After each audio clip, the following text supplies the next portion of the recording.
Hi friends, అందరూ బాగున్నారా? నేను మీ విజయాని. ఈరోజు చూడండి, అప్పటి కాలంలో విసుర్రాయి ఇది.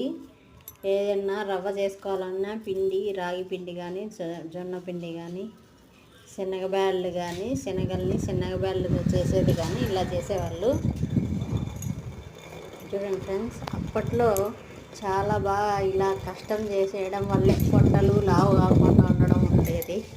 ఇప్పుడు అన్ని మిషన్లు వచ్చినాయి కాబట్టి మనిషికి శ్రమ తక్కువయ్యి ఇలా పొట్ట పెరిగిపోతుంది.